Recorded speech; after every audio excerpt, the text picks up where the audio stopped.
Hi, everyone. We're going to wait for a couple of minutes before we kickstart, but thank you so much for joining us. And yeah, I think another minute or so, and then we'll start today's event.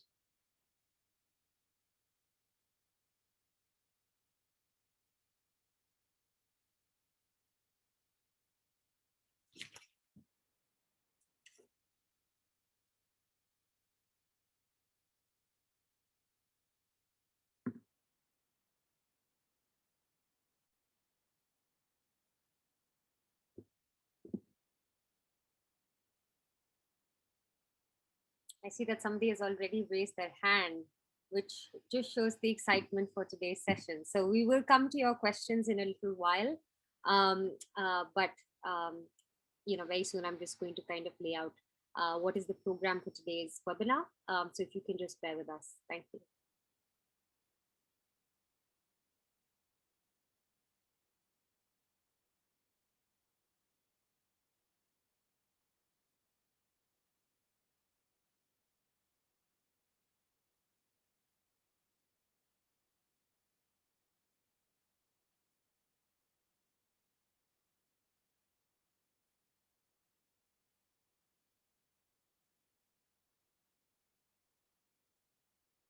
All right, I think we are going to get started. I know quite a few kind of people will join us as we proceed, but just to get things off the ground, first of all, wanted to wish you all a good morning, a good afternoon, and good evening. We have people joining this webinar from across the world, and we are delighted to kickstart the first SDG focused webinar of the Sanam S4 High School Counselling Excellence Network series. This series is a continuation of the initiative we kickstarted in 2020 that brings together high school counselors to participate in a wide variety of skill building events, certifications, and courses. The idea is to create a powerful and purposeful team of education specialists who can help steer student development and growth. In today's webinar, we will be hearing from 3 leading international institutions that have made a commitment towards sustainability and the exciting opportunities they have for students pertaining to the subject on their campus. Before we deep dive into the specifics of today's program, I'd like to begin by sharing a little more detail on our SDG Conclave. The Sanam S4 SDG Conclave is an initiative to support India's march to achieving the SDGs by 2030. The overall objective of our conclave is to build a platform where universities, schools, nonprofits, community leaders, and corporates can connect, share best practices, and build new partnerships. We plan to organize our inaugural conclave in April last year. However, with the rapid onset of COVID-19, we decided to cancel it. Nonetheless, we did kind of continue on with some of the key initiatives of our conclave, and we'll be sharing more details about this after today's event. This year, we have decided to make a few changes in terms of how we plan to organize our SDG conclave. First of all, the key objective of our conclave this year will be to engage the youth and inform them about the most pressing sustainability challenges, as they are, after all, the future custodians of our planet. With an aim to build more awareness amongst the youth regarding the SDGs, we will be organizing an SDG Changemaker competition that will allow them to share their perspectives and solutions on the biggest SDG-related challenges being faced across the world today. Students will be mentored by leading international institutions that have specialized courses on sustainability, and winning teams will receive cash prizes to implement their projects. We will welcome today's attendees to encourage their students to participate in the contest, and details regarding the same will be shared in the follow-up email after this webinar. Secondly, another kind of big shift that we have decided to make with this year's conclave is that, considering the vast carbon footprint that is generated by air travel, we will be hosting the SDG Conclave on a virtual platform from here onwards, thereby enabling a much larger and more diverse audience to join the discussion from across the world. And finally, considering the most pressing challenges that we are facing as humanity today, we have decided to pick the following 5 goals for our conclave this year. These are, a direct reflection of some of the key challenges that people are facing across the world. And therefore, we want to use this year's conclave as a platform to come together and talk about how institutions, schools, and nonprofits are working towards solving problems pertaining to these goals. With that, I am now going to introduce our eminent panel for today. I will start with Professor Neil Glasser, who is a professor of physical geography and the Pro-Vice Chancellor for the Faculty of Earth and Life Sciences at Aberystwyth University in Wales. At the university level, he holds executive level responsibility for sustainability and environment, as well as equality, diversity, and inclusion. His research interests cover the response of ice sheets and glaciers to climate change. Very excited to have you on board, Professor Glasser. Moving on to our second panelist, we have Alexandra Heppel, who is Sustainability Officer at King's College London. She works on various different sustainability programs for the university and engages students and staff in these programs. Her team's mission is to co-create what a sustainable education and a sustainable university looks like. Finally, we have Jordan, who is the Sustainability Coordinator at the University of Westminster. He's responsible for managing all recycling and waste streams, cycling facilities, growing spaces, sustainability reporting, and implementing new solutions to create a more sustainable campus. He has also created the University Sustainable Development Goal Report for the last 2 years and has led several projects that contribute to these goals. And we'll be touching on that later in today's discussion. So with that, I will now hand over to my fellow panelists to talk about their institution's approach to sustainability. In each of their short presentations, they will essentially be covering their institution's overall commitment to sustainable practices, the current SDG related programs that institution offers, and then finally, how their institution collaborates with communities and other stakeholders beyond the campus to direct impact within the wider context of society. So with that, Professor Glasser, I hand it over to you. Thank you. I shall just share screen. Yep. Hopefully you can all see that. Yes, we can see your screen. Great, thank you. Well, thank you for inviting me, and good afternoon, good evening, good morning. And I accept your challenge to do this in under 8 minutes, which is always going to be tricky. So I come from Aberystwyth University in Wales, and I just want to very briefly cover these 3 elements of a talk today. First of all, something about our university and the commitment that we've made to sustainable practices. Something about the top programs we have which relate to Sustainable Development Goals, SDGs, at our university. And then, as you said, some collaborations outside of the university which benefit the society more broadly. So for those of you who don't know where we are, Aberystwyth University is on the west coast of Wales, which you can see in this slide here, located close to airports in Manchester, Birmingham, and London. We are in a relatively rural location, although our university has specialisms in agriculture and environment. We cover a wide range of subjects, not just in those areas. We are very proud to be a teaching and a research-led university. We are very proud of the student experience that we offer for our students who come here to university. And some of our accolades are here in terms of rankings in the Times and the Sunday Times and the National Student Survey. And we also pride ourselves on being a university that produces employable graduates, with a 97% of graduates employed within 6 months of graduation. And for those of you who have never been here, this is what our campus looks like. This is an aerial view of our campus looking out to sea. The university started in the old college, which is on the seafront at the top of the screen there, in 1872, and then moved to a much bigger campus. We have around 7,500 to 8,000 students on this campus at Penglais, which was built and expanded throughout the 1970s, 80s, 90s, and continues to expand into the present day. So the challenge we have is to try and produce a university which is carbon neutral by 2030. So it's useful, I think, to start by looking at where we come from, where are we on our journey. And I'll just present this graph to you. It shows where we were when we first started to benchmark ourselves in 2011. And we've managed to reduce our emissions as a university by 41% since that initial baseline in 2010, 2011. And we've done that mainly from trying to reduce electricity consumption, emissions from electricity. And that's our journey. And the dotted line shows where we hope to be by 2030, which is to be at 100% less than we were in 2010. In other words, to be a carbon neutral university by 2030. So that's a tricky journey. That's a challenging journey to make. So I thought I would say something about how we hope to make that journey, what we're trying to do.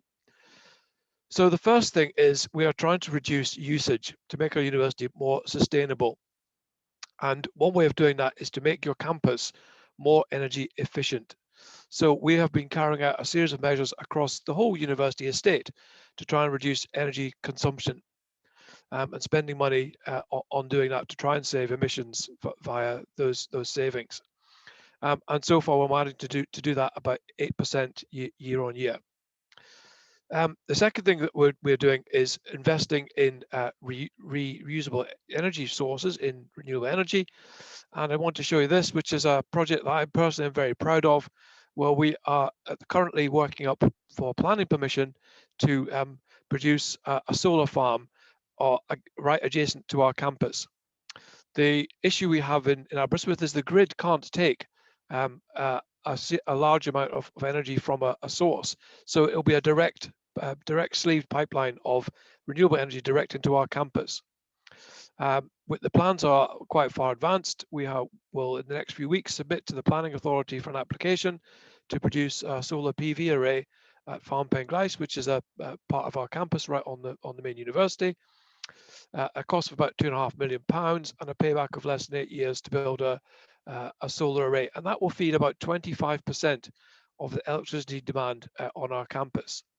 And this is funded by a Welsh government loan, interest-free loan. One of the advantages of being in the devolved nations is there are very strong incentives to take up offers of interest-free loans for projects which pay back within less than 10 years. And because the payback is estimated to be 8 years on this project, we can do that. And here's a mock-up of what that field will look like, with 3 large arrays of solar panels facing east and south and west, so they can collect solar radiation throughout the day and provide a relatively stable amount of electricity to the campus during that time. So we're really proud of this. I think we might be one of the first universities in the UK to have its own dedicated solar farm. The others may be able to comment on that. Other things we're doing, just some 3 very simple things we're doing, is trying to reduce waste in terms of purchase and procurement time by reusing assets. We're using a system called Warp It, which allows us to do that, to continually reuse bits of equipment and furniture and so on across the university. We're also trying to become free from single-use plastics, and we have an annual plastic-free day, and we were one of the first universities in the UK to get plastic-free certification. And we're also installing new electrical vehicle chargers and currently replacing our fleet of vehicles, which we have on campus, with electric ones, including 6 new ones just purchased this month. Then I said I would say something about how we embed sustainability and well-being into our curriculum. Well, there's 2 main areas where we do this. First is in geography and in earth sciences, and that's because in the UK, I think a lot of the sustainable development goals sit very neatly within what's taught broadly in terms of geography and earth sciences. And we have a range of schemes at undergraduate level and at postgraduate level which tackle a number of these sustainable development goals. And I'm thinking particularly here of degrees such as environmental science and physical geography.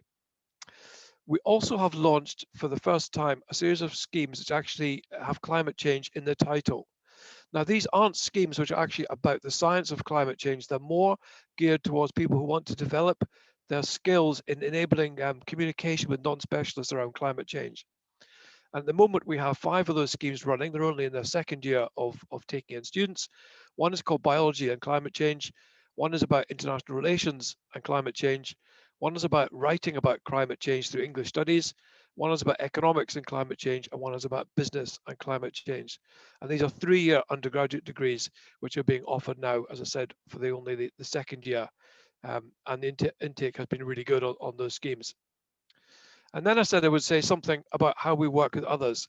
And because we're a university that does research, I think that most of our engagement with external stakeholders for the benefit of society fits very neatly into those research areas.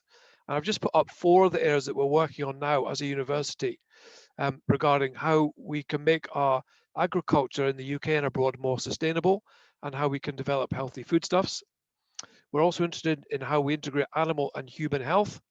We're interested in climate change, how we adapt to that and how we mitigate it by, for example, developing new crops, by recycling materials and using natural resources within the circular economy. And we also have a number of research strands which look at conservation and management of biodiversity. So I've gone through that very, very quickly. There's more information on the website with the address there. And I've used my 8 minutes, so I will stop sharing and hand over to the next participant. Thank you for listening. Thank you so much, Professor Glasser. That was really kind of fascinating hearing about the ambitions that Aberystwyth has laid out, being carbon neutral by 2030, and these new climate change schemes that you have for students. Truly very exciting. I don't want to take too much time either. So now over to Alexandra to talk about what they are doing at King's College London. Ali, you're on mute. Thank you. Yeah, just figuring out the mute button. Brilliant. I'll move on to the correct slide, the first slide. So yeah, just to set the scene a little bit from King's. So firstly, hello, my name is Ali. I'm a Sustainability Officer at King's College London University. King's is doing quite a lot around sustainability, so I'll try and also keep to time. As a bit of an overview to start with, so what is King's doing? So our overall mission is called Vision 2029, and that will mark our 200 years of operating as a university. And with that, we have 5 broad goals that we want to achieve by that date. And around that is sustainability is embedded into that vision really strongly, and our education for our students and how we get there. So it's to educate, to inspire and to improve, our education around sustainability, to research, to inform and to innovate. So how can we embed sustainability into our research further? How do we serve society is a really key theme in that strategy that we want to achieve by 2029. And being a civic university is really at the heart of everything that we do. So ensuring that our students get a sustainable education, but also make a positive difference in their time when they are a student at King's, but also when they go out and leave King's and go into their careers, how can they make a really positive difference? We do take part in different rankings, such as the Times Higher Education ranking. We've done that for the last 2 years now since it's launched. So last year, 2020 ranking, we did come 9th in the world, which we're really proud of. We're aware that lots more universities have taken part this year, so we'll see if we can still hold the top spot. But yeah, that's really exciting, and it's a really useful thing to be a part of, that Times Higher Impact ranking, because it helps us to see and to map everything that we're doing at King's, and also educating the people involved in everything that's going on, whether that's an academic in the medical and life sciences faculties to the geography department, to actually see what they're doing is sustainability and really recognizing what's already taking place. But equally, it's a really useful thing to be part of, to actually see where we still need to fill in those gaps around those sustainable development goals, where we can be covering more SDGs. We do particularly well in SDG 3 around good health and well-being, because we do have a really developed health school and do lots of research at King's. We're a very research intensive university, so it's great to highlight what's already going on. But again, how can we build in more SDGs, and that ranking is really useful for that. To give a bit of an overview at what we do at King's around sustainability. So we are a very small sustainability team. We're just 5 people. We are gradually expanding. So it's really key for us that we work with our students and our staff across the university to help embed sustainability in all its different areas. So sustainability for us as well, it's really key to sort of mention that it's not just the environmental side, it's also really about the social side of sustainability and the economic, being sort of 3 broad pillars that make sustainability what it is. So to give a bit of a background to some of the things that we're doing and targets that we're working towards as well. So the big one really is that we want to be net zero carbon by 2025. And last year we did have that conversation with our team. Is this something that we do as our small team and put our heads together to meet that target, or do we work with our students and our staff to co-create that? And that's what we're doing. So as part of that, we set up the Climate Action Network, and that's where students and staff come together on 7 different subgroups, such as looking at different areas shown on this slide, which shape the strategy and how we become net zero carbon. So that might be around our responsible investment, so divesting from fossil fuels, which is great to say we have finally done that. How responsible investment that we do at King's, our procurement, our supply chain, which is the biggest area of our carbon at King's, and that falls under our scope 3 carbon, but that's the biggest area of our emissions as a university. So that's a really key one we get our students to be working on. Our food as well is a really key one. It's always popular with our students and staff. It's something that everyone can relate to, everyone eats, and it's something that everyone's really passionate about in terms of making that more sustainable. But circled in red is that embedding sustainability into teaching and research, which ultimately potentially has the biggest impact for us, because students will take that education into their careers and throughout their life, into their personal choices as well that they're making to be more sustainable. So you're familiar with the SDGs already probably, but just to highlight some of the things already going on at King's around the SDGs and embedding that into our education. So last year we launched the first sustainability in practice module. So that was the first of its kind interdisciplinary module at King's. So it was developed by our geography department, but it was open to students from all different departments and faculties at King's. So it was credited and it did count towards their end degree and level of degree that they get. And with that, we set particular wicked problems that we wanted students to help us solve. So those were problems that we know we need to tackle at King's and want help around, but given resource and time, we haven't had the capacity to think about those and problem solve those and co-create that with students yet. So that module served as a really great opportunity to do that, and students came up with really fantastic ideas and solutions to some of those problems, and they worked in teams to problem solve those. It's also proved a really good practical learning experience for our students as well, because they would naturally have lots of ideas, but actually seeing how they would happen in practice with the sort of structure of what a university is and how that looks like and how that change would actually be made practically was really useful for those students taking part in that module. We do work with other academics across the university when they're trying to create their own sustainability modules as well. So we've got a sustainability and ethics module in the business school, for example. So that's sort of looking around that SDG 9, around innovation, circular economy, and building that into what they're teaching in the business school. We recently found out English are creating their own as well. So there's things going on that we're still learning about and finding out, and then connecting with those people who are already trying to do this across the university, which is looking at climate and futurity and embedding sustainability in writing techniques within our English department. The law school as well is doing things around setting up committee and getting students involved in that conversation and connecting with things that they do in their school. So not only around their education, but connecting with their pro bono work and connecting with local communities through that work that they're doing.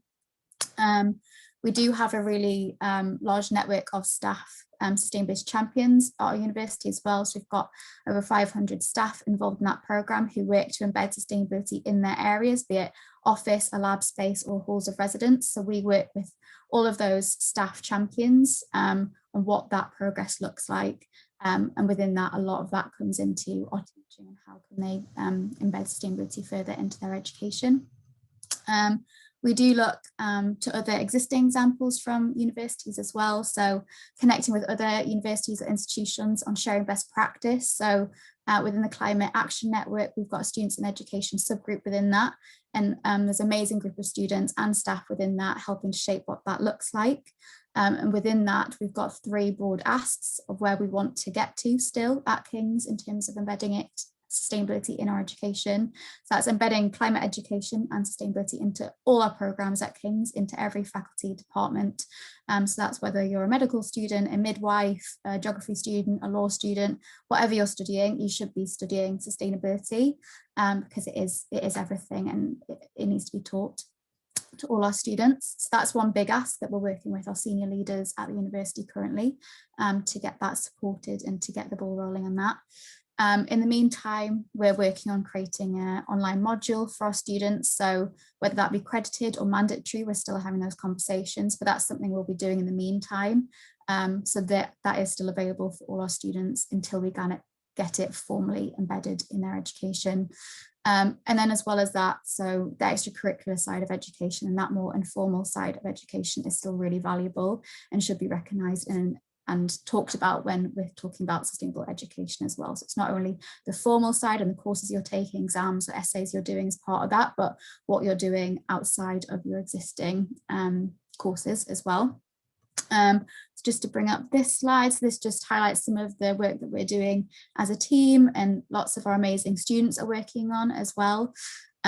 So some examples of that. So we're connecting with other universities, like this year we set up the first co-created London Student Sustainability Conference with City University of London, and that brought together students all across London to showcase their work that they're doing and their own research, be it linked to their studies or outside, and that was all mapped against the SDGs, working with students campaigns like Fair Energy Campaign and Just Transition Campaign, which seeks to ensure that all sustainable policies and strategies at a London level are inclusive for people, because sometimes they're not so inclusive. So they're campaigning to make sure that politicians involved in those decisions and communities involved are actually involved in those decisions, and it is co-created at that higher level. Working with societies as well and students as a whole is really crucial to the work we do as a team. And Sigrid, who's on the call today, will tell you a bit more about the work that she's been doing in her society around the broader educational campaign we've got going on at King's. Other things as well, so the community and connecting and being that civic university is really key to King's. So things like pedestrianisation of particular roads around our campuses, we're engaging with to make sure that that design is inclusive, but the student voice is represented in that. So having informal education spaces like a community garden, and increasing wellbeing through those spaces and developments for our students and staff population as well is really key. So much going on. I think I've run over time a little bit, so I'll stop there, but I'll be on the call at the end for questions. Fantastic. Thank you so much, Alexandra, for that really comprehensive overview of what you're doing at King's pertaining to sustainability. It's amazing to see how much you're kind of embedding it into your existing programs, as well as setting out new programs for students. So with that, I now hand over to Jordan to talk to us about what is he up to at the University of Westminster and some of the initiatives that they are currently working on. Thank you. Just stop sharing my screen. Can you see that? It's on. Yep, we can see your screen. Thank you. Fantastic. So yes, I'm just going to give you a quick overview of the some of the sustainability initiatives at the University of Westminster. So we're located in central London. We're a team of 3 at Westminster, and we have 3 main categories that our objectives sit under. So that's our sustainable campus, partnerships and people, and environmental management. So under environmental management kind of sits our carbon targets. So we are looking to have reduced our carbon emissions by 43% based on 2010-2011 baseline. So we're really proud of that, and we're currently working with a consultant to map out our pathway to net zero, becoming a net zero university, and what that looks like. But we currently source over 100% of our electricity at the university is from renewable electricity, and we've done a big project on last year of replacing our LEDs across the university. So over 5,000 bulbs done last year, and we're currently 20% green, using 20% green gas for heating across the university as well. Under this, environmental management is our maintaining our Eco Campus Gold Award as well. So this is something we've had for a few years now, and we work with our student union to with their green impact certificate. And yeah, going on to our sustainable campus. So this is an area where I work on. So this is looking at our waste management for the university, and our target is to achieve a recycling rate of 60% recycling for next year. We're currently at 53%, but that was a 10% increase from last year. Big part of this increase is a furniture reuse program that we took part in. So we're able to donate over 90 tons of furniture to local schools, charities and hospitals, all from refurbishment work going on with the university to improve our facilities. So all the excess furniture from that, we were able to rehire instead of recycle. So that was a big chunk of our increase in recycling. We've also worked with local environmental charities to create a coffee cup recycling scheme, and working with students to take surveys at large train stations. So in Euston, we've done a coffee cup collection to see what kind of uptake there was there. As we have, I'm going to show some pictures of some of the activities so you can see. So we are with the local, with our Student Environment Society, we run local litter picks, fermentation workshops, growing space workshops across the university, and for our partnerships and people, we part of that is a Student Environment Society. We also work with our clean catering contractors to they have a part of the Green Gown Awards.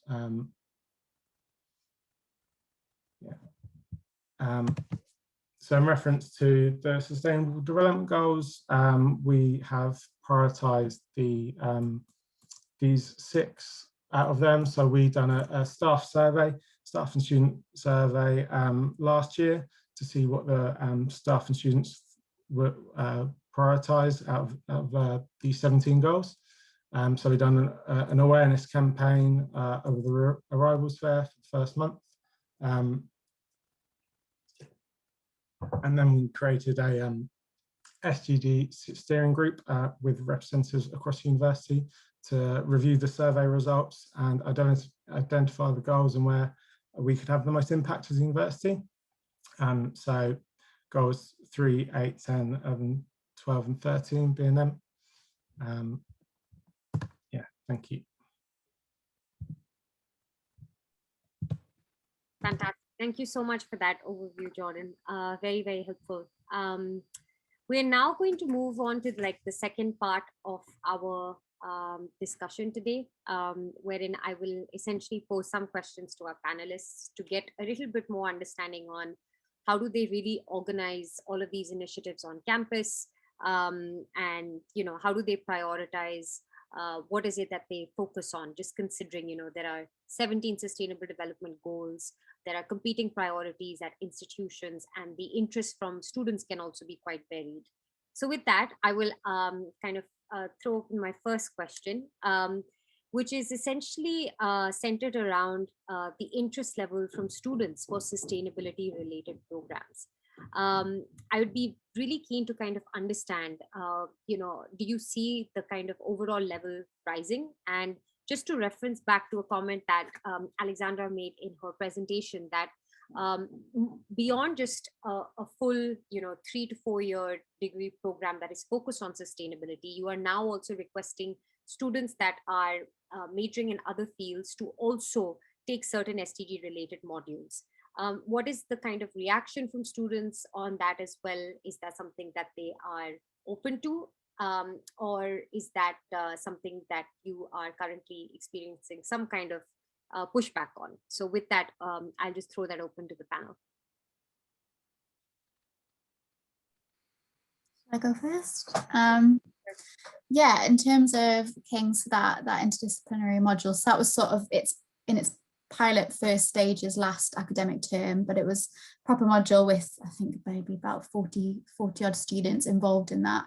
And it was amazing to see how many students from such varied disciplines were taking part in that, because I mean, through our team in sustainability, it is quite typical. We might get a lot of interest from our social science, public policy students in geography, international relations, international development sort of side of things, and less so on sort of the health schools or law or whatever other subjects they might be studying, arts and humanities, for example. But that module, when you show it as a formal possibility they can take as part of their course and give them the freedom in their own structure at university to take that and spend time on that, and it counts towards their degree. It's just shown that it opens doors for more students than otherwise they might not be able to get involved with sustainability. And the breadth and room at which we built into that module in terms of the freedom that they can choose their own subject or issue to tackle or SDG to focus on often help them to actually see how their subject can be linked to sustainability and how they can build it into their own course as well. Because the kind of classic thing is sort of that social side of sustainability as well. If a student's not particularly engaged on that environmental side, is that economic or social side more, links with their passion more. For a medical student or nursing student or midwifery student, the impact of poverty that that might have in terms of the patients they're treating or seeing in their future careers is sustainability, and how we can make those students sort of see links that they might not have otherwise before through that sustainable lens, is where that module really was useful. And the ultimate goal is to embed it in all our courses just naturally instead of having to take that interdisciplinary module. But for now, that's a great thing we're doing, and we'll hopefully continue to do that until we get there. Fabulous. Could I just add to that? I think in our university, the students probably fall into two groups there. One is the group you've just outlined, Alexandra, which is students who are genuinely interested in a subject which involves the SDGs. And there's the second group of students who are just want to be good citizens. And no matter what subject they chose to study at university, be it healthcare or social science or agriculture or whatever it might be, they're also interested in how they can become better citizens and help the world meet some of these pressing needs that it has. And I think the challenge is to provide that second group of students with some content that it fits within their curriculum. And I think your example you've given of having a module, whether it's online or in person, is a really, really good one. It's something that I think other universities could well look at as well, because the first group of students are catered for because their subject will cover lots of the things they're interested in. It's that second group who want to become the good citizens that I think that we could focus on. So that was really, really interesting. Thank you.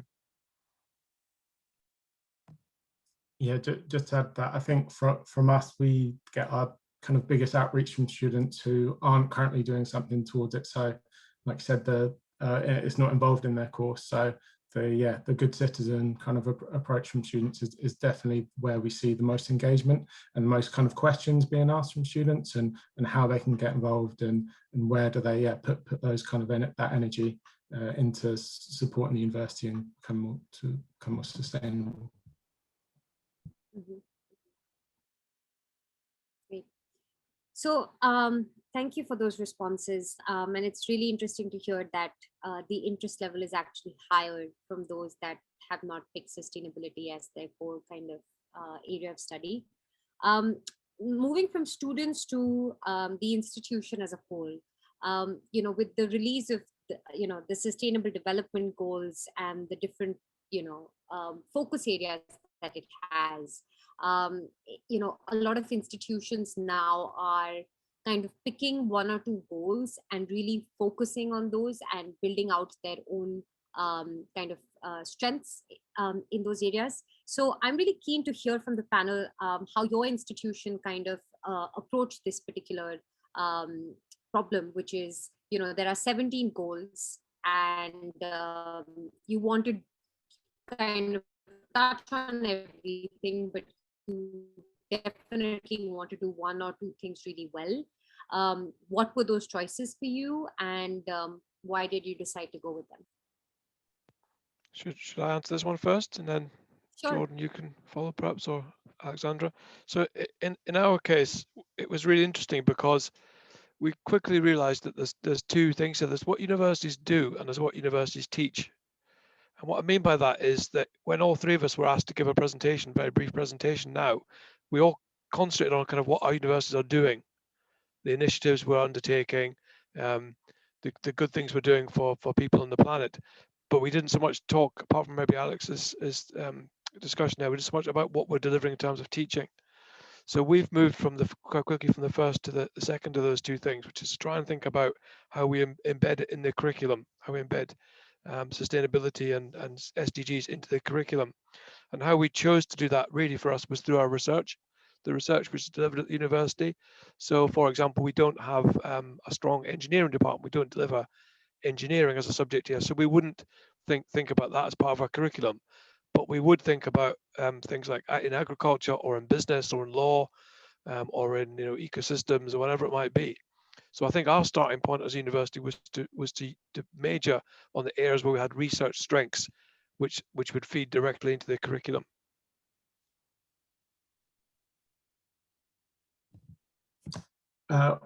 We've found That's that. really interesting. Sorry, I think there's a slight lag. Jordan, over to you. Please go ahead. Thank you. Yeah, sorry, my internet's not always too great. Yeah, we found kind of the biggest difficult we had was finding out all the stuff that we're already doing, because a lot of our courses are doing such great things with the local community and as like research topics. And it was kind of, we'd randomly hear about really great achievements that the university had done, and we kind of thought, why weren't we aware of that before, and those kind of activities. So we've started to map out what subjects do, what each course does, what goals it relates, and how, and then kind of using, once we've mapped all that, we can then see where our kind of weaknesses are and that work on them from there. Mm-hmm. Yeah, and yeah, following on from that, so I think it's sort of echoing exactly what Neil and Jordan have said, really. So we're still sort of at the start of our journey in terms of embedding sustainability explicitly from sort of the top down in all our courses, but we're very much doing it from the bottom up approach and have been doing it for quite a while in that respect. But mapping what we already are doing is really key to know where we need to move on from there and fill in any gaps that we've got. And we're not needing to, you don't need to reinvent the wheel, appreciate and recognize what you're already doing and explicitly link that to those SDGs and relate it back to the sustainability message that you're already doing. But yeah, we just need to know what we're not doing and how do we build it in. And again, in terms of King's and being that civic university, what great research that we're doing in terms of geography, or some of our research labs as well over on Guy's campus, which is sort of South London, and how do we link that in with our local communities and be a community lab in terms of what we do and with our local schools as well. We're doing more of that in terms of bringing out our own work within university out to the community that we work in, particularly within 2 boroughs within London that are sort of our focus right now, and get that right, and then maybe we can connect with other local communities across London too. Okay, thank you.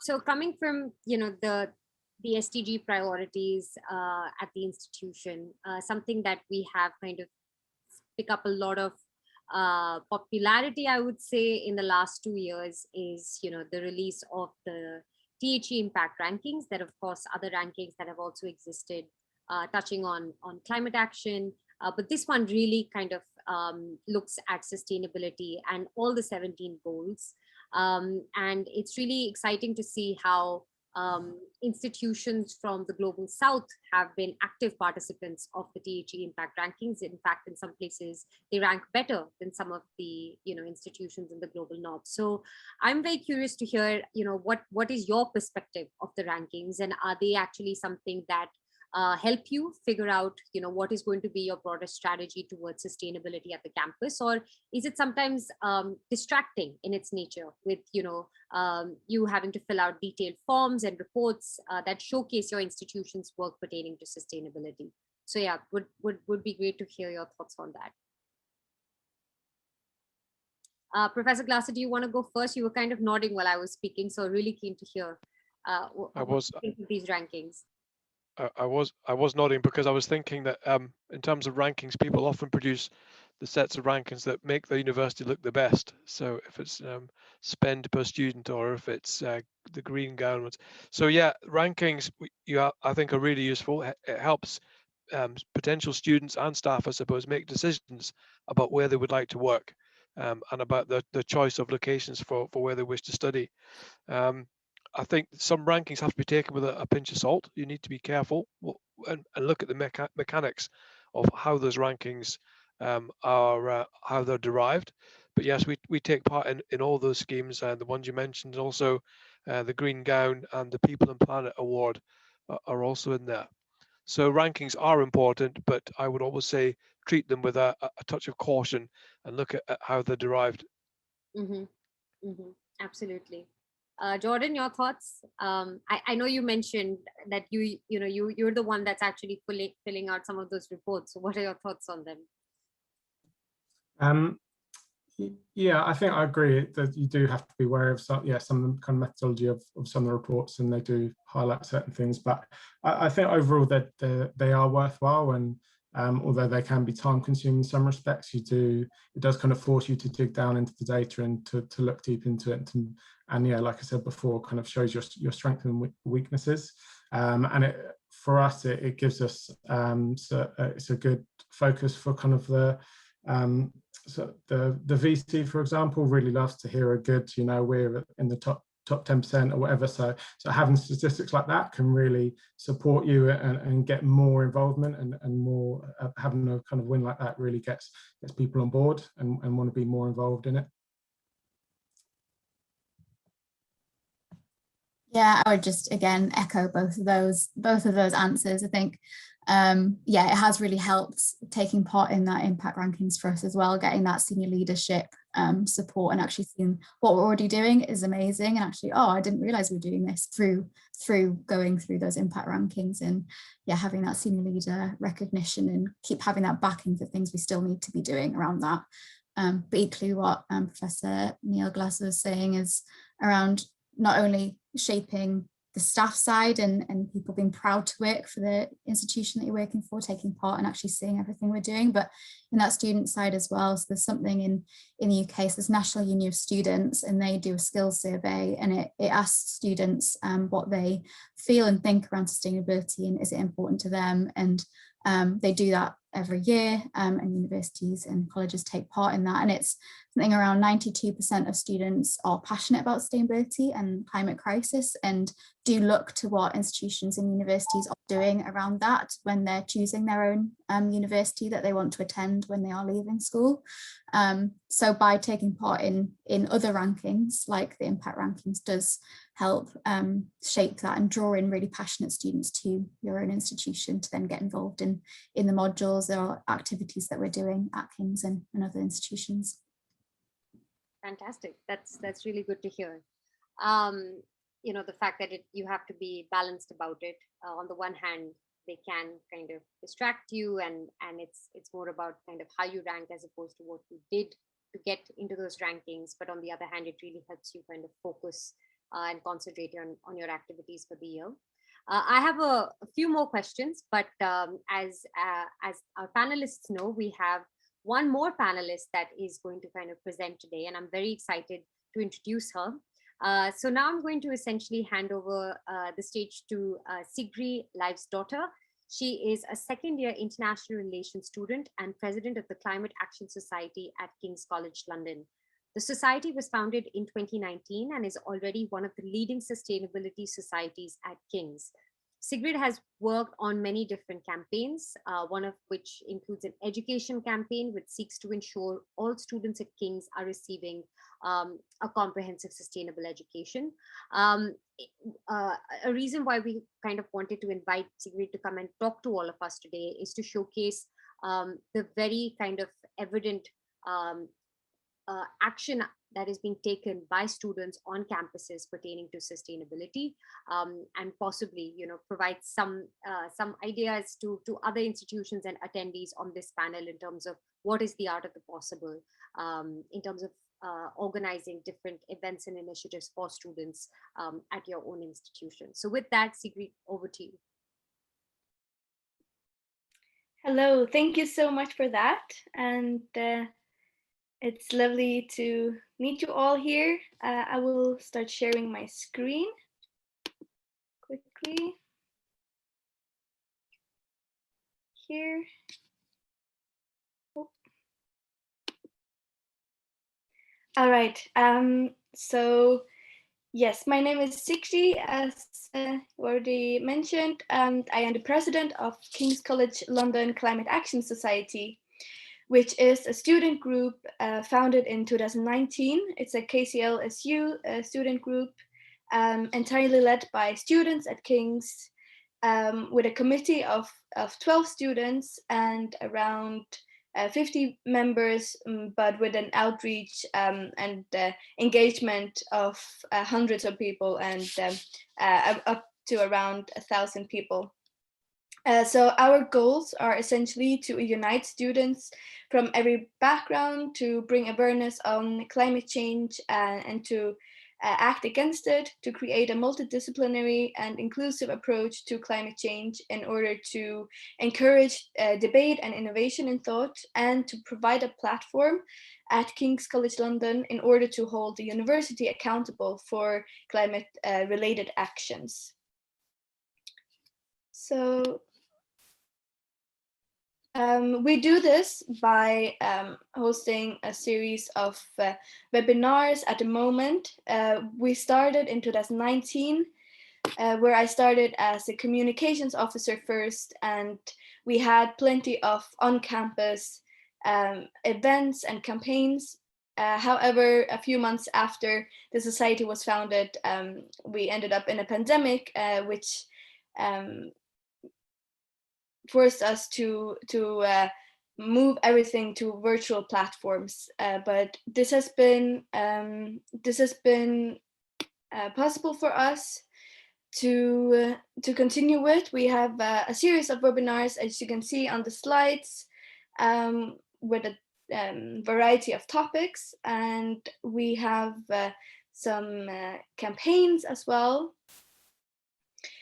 With our 4 main campaigns, including energy, plastic, food, and education. And within the energy campaign, we have the energy transition, transport, decarbonization, divestment, which was a really successful campaign that shows that King's has just divested from all fossil fuels. And then plastic-free campus, zero waste, sustainable consumption, food security, and our main campaign at the moment, which is the education campaign that I will continue to talk about more in depth. In addition to this, we also have reading groups that we just started, interactive discussions, and other projects going on that provide students with opportunities to engage in various ways. And then I will proceed to the climate action education campaign. This was one of the fundamental aims when the society was founded. And the key message is that the educational system should be aligned with the severity of the climate crisis. And here we believe that education is a force for sustainable development. And it is really important that students get education to become climate informed leaders and to always increase climate literacy. And in this way also it's important that education should be conducted through sustainability and sustainable development and for climate action instead of only about these issues. So it's not about sustainable development, it's through and for sustainable development. And here we also amplify agency, action, and empowerment. And in this way, we believe that education is a force for good. And also it's important that climate justice and inclusion are centered, and we take an intersectional approach to climate education. And this campaign is mostly a combination of sustainable development goals 4 and 13, which are education and climate action. But of course, all other goals are also included in this campaign, and And in our work, generally all goals are included. So I'm running short on time now, but we're also collaborating with a lot of others. And as you can see here, these are amongst our collaborations. And thank you very much for giving me this platform. And if you would like to get in touch, the email is listed here and our social media. Thank you very much. Fantastic. Thank you so much for that presentation, Sigrid. I myself, just after looking at it, have like a few ideas, and I don't know if others on the panel kind of agree, but the entire kind of approach and the sheer severity of the problem, I think, resonates at a whole different level with all the students currently at the university level. And I think that awareness is very, very important, and we should do whatever we can to kind of promote more such initiatives. So with that, we thank you so much. You actually ended exactly on time, Sigrid. So thank you for that. We will now kind of open up to our Q&A part of the webinar. I know it's a short time, but we wanted to cover quite a few things. So I request all attendees to kindly share any questions they may have for our panelists in the Q&A box below.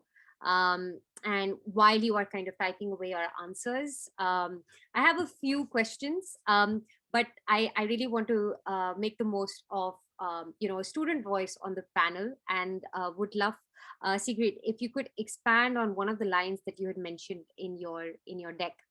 You had mentioned that the education system should be aligned with the severity of the climate crisis. Could you just expand on that a little bit in terms of what is it that you mean by that, and how do you think that can be kind of achieved? Yeah, so as I mentioned, the education campaign was one of the main intentions of starting this society by geography students in 2019, and it was on the basis of that they, and like when you study geography, you learn about the environment and how humans relate to the environment, and about also the science of climate.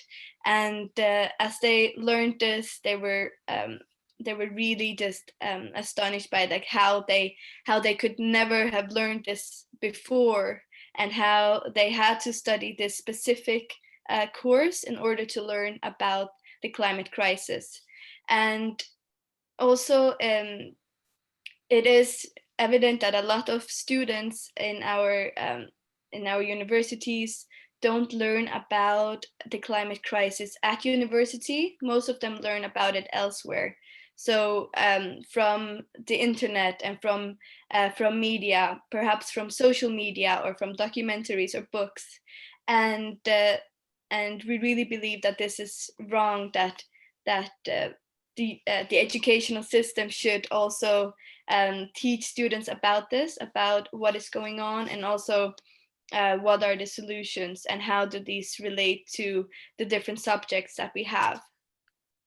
Okay. So yeah, this is what we mean, that the education system plays a huge role in also solving the climate crisis. Yeah, absolutely. Thank you so much for that.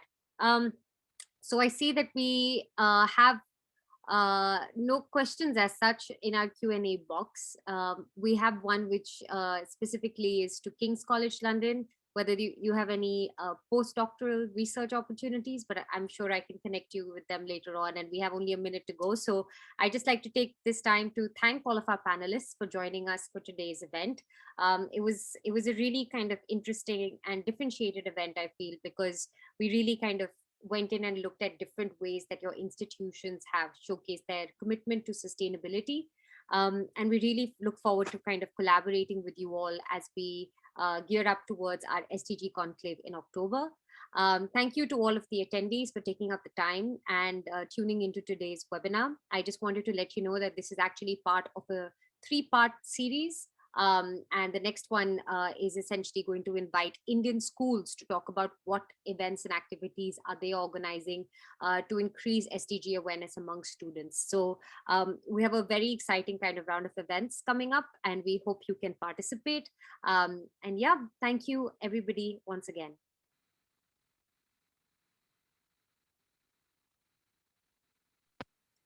Another quick note, we will be sharing kind of a recording of this presentation as well as more details regarding our SDG Conclave in the follow-up email after this event. So, yeah. Thank you very much. I will just end on one note that we have an event in a month, the 19th of May, about the Indian farmer protests and global food security. So if someone is interested in that, you can find the event on Eventbrite if you search for King's Think Tank or Indian Farmers Protest. It's a collaborative event with Think Tank. Fantastic. Thank you so much. You can share details regarding that with VC Grid, and then I'll add it in our follow-up email. Great. Thank you, everybody. I hope you have a lovely day, evening, whichever time zone you are currently placed in. Bye-bye.